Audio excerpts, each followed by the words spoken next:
Bili na kayo dyan. Graham Boss. Bili na kayo. May flavor. Grapes. May blueberry.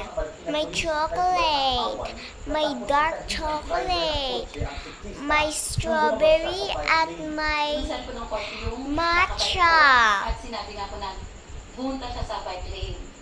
And yun nga po, parang pakiwari po nung bike ay parang medyo Anong bibilihin mo dito? Anong flavor? So, doon po, nag-trigger po yung nakabike na pagulin. Matcha. Sige, matcha. Yung kanyang bike po doon. Hindi na umabot sa demandahan ng insidente. Matcha. Dahil ayon sa PNP, agad So, wait lang, matcha daw. Kaya, wait, matcha. Matcha. Parehong residente ng Marikina City. Christopher Hickson, ABS-CBN News. Patay naman ang isang motorcycle rider matapos tumalbog sa poste ng LRT-1 sa bahagi ng Taft Avenue, Malate, Maynila nitong Miyerkules na gabi. Kuha sa CCTV ng barangay 719 na humarurot ang motorsiklo bago tumalbog sa poste at sa lakas ng pagkakabangga ay tumilapon ang biktima. Pawinasan ang nagtagig ang nasawing rider. Tingin ng mga taga-barangay may iniiwasang lumat sa gitna ng kalsada ng biktima. Kaya napakabig sa gawin ng Center Island. Tumanggi na magbigay ng pahayag ang pamilya ng biktimang namatay.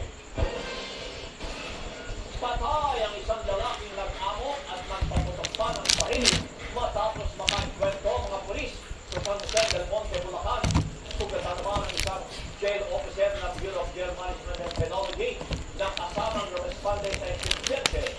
Nagpapatrol Karen de Guzman.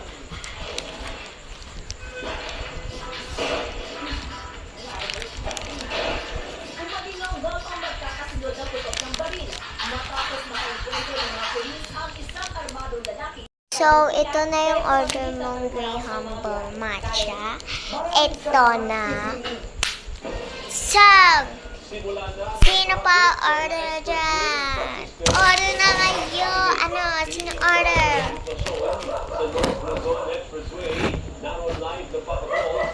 Sino mag-order pa? Sino pa mag-order?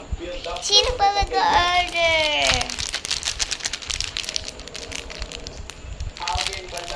Daming flavor, Build up ng mga sasakyan sa ilang bahagi nitong North Luzon. Bye guys!